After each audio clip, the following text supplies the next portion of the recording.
ಎಲ್ಲರಿಗೂ ನಮಸ್ಕಾರ. ನಾನು ನಿಮ್ಮ Lata. Welcome back to Lata Venkatesh kitchen. ಇವತ್ತು ನಮ್ಮ ಕಿಚನಲ್ಲಿ ತುಂಬ ಟೇಸ್ಟಿಯಾಗಿ ತುಂಬ ಡಿಫ್ರೆಂಟಾಗಿ ಚಿಕನ್ ಗ್ರೇವಿನ ಯಾವ ರೀತಿ ಮಾಡೋದು ಅಂತ ಹೇಳ್ಕೊಡ್ತೀನಿ. ಟೇಸ್ಟ್ ಅಂತೂ ತುಂಬ ಸೂಪರಾಗಿರುತ್ತೆ. ಖಂಡಿತ ಈ ವಿಧಾನದಲ್ಲಿ ನೀವು ಟ್ರೈ ಮಾಡಿ.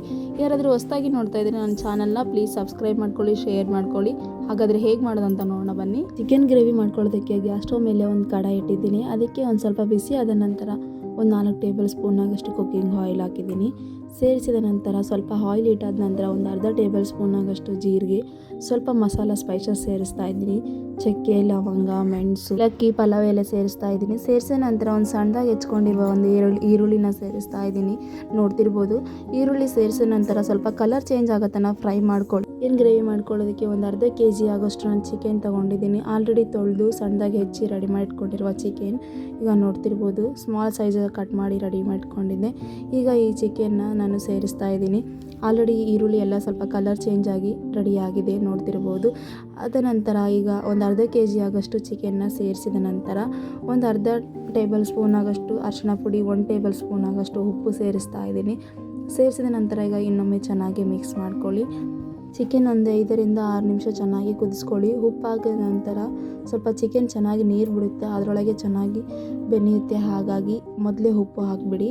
ಈಗ ಉಪ್ಪು ಹಾಕಿದ ನಂತರ ಈಗ ಸ್ವಲ್ಪ ನಾನು ಮಿಕ್ಸ್ ಮಾಡ್ತಾ ಇದ್ದೀನಿ. ಚೆನ್ನಾಗಿ ಮಿಕ್ಸ್ ಮಾಡಿದ ನಂತರ ಒಂದು ಕ್ಯಾಪ್ ಮುಚ್ಚಿಟ್ಬಿಡಿ. ಒಂದು 5 ರಿಂದ 6 ನಿಮಿಷ ಚೆನ್ನಾಗಿ ಕುದಿಸ್ಕೊಳ್ಳಿ. ಈಗ ನಾನು ತೋರಿಸ್ತಾ ಇದ್ದೀನಿ, ನೋಡ್ತಿರ್ಬೋದು. 5 ರಿಂದ 6 ನಿಮಿಷ ಚೆನ್ನಾಗಿ ಬೆಂದ ನಂತರ ತೋರಿಸ್ತಾ ಇದ್ದೀನಿ. ಈಗ ಇನ್ನೊಮ್ಮೆ ಚೆನ್ನಾಗಿ ಮಿಕ್ಸ್ ಮಾಡ್ಕೊಳ್ಳಿ. ಸ್ವಲ್ಪ ತಳಕ್ಕೆ ಅಂಟ್ಬಿಡುತ್ತೆ, ಹಾಗಾಗಿ ಇನ್ನೊಮ್ಮೆ ಚೆನ್ನಾಗಿ ಮಿಕ್ಸ್ ಮಾಡ್ಕೊಳ್ಳಿ.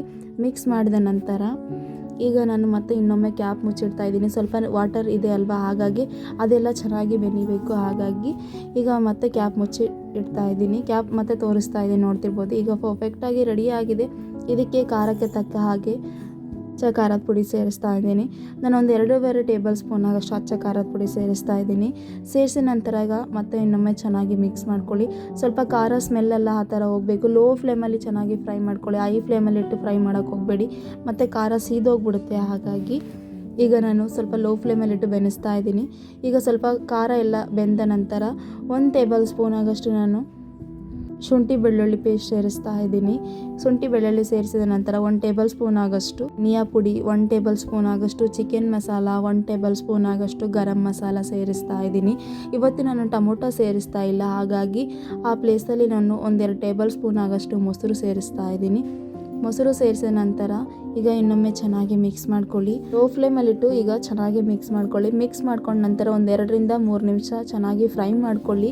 ಈಗ ಮಸಾಲ ಎಲ್ಲ ಚೆನ್ನಾಗಿ ಜೆಲ್ಲಾಗಬೇಕು, ಆ ಥರ ಚೆನ್ನಾಗಿ ಫ್ರೈ ಮಾಡ್ಕೊಳ್ಳಿ. ಫ್ರೈ ಮಾಡ್ಕೊಂಡ ನಂತರ ಹೈ ಫ್ಲೇಮಲ್ಲಂತೂ ಇಡೋಕ್ಕೆ ಹೋಗಬೇಡಿ, ಲೋ ಫ್ಲೇಮಲ್ಲೇ ಫ್ರೈ ಮಾಡ್ಕೊಳ್ಳಿ. ಎಷ್ಟೊತ್ತಾದರೂ ಪರವಾಗಿಲ್ಲ.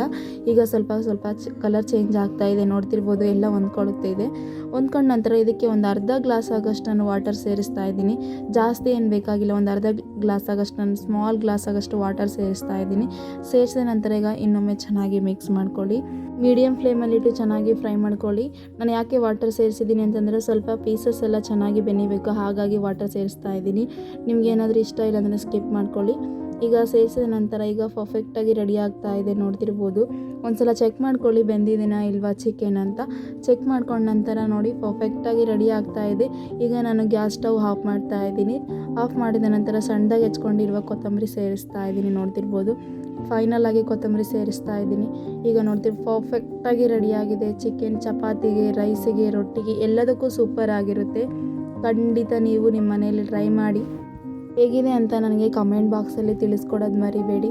ಪ್ಲೀಸ್ ಲತಾ ವೆಂಕಟೇಶ್ ಯೂಟ್ಯೂಬ್ ಚಾನಲ್ಗೆ ಸಬ್ಸ್ಕ್ರೈಬ್ ಮಾಡಿ, ಶೇರ್ ಮಾಡಿ. ಥ್ಯಾಂಕ್ ಯು ಸೋ ಮಚ್ ನನ್ನ ವಿಡಿಯೋ ನೋಡಿದ್ದಕ್ಕೆ. ಮತ್ತೆ ಹೊಸ ಕಂಟೆಂಟ್ ಜೊತೆ ಮತ್ತೆ ಸಿಗ್ತೀನಿ. Thank you.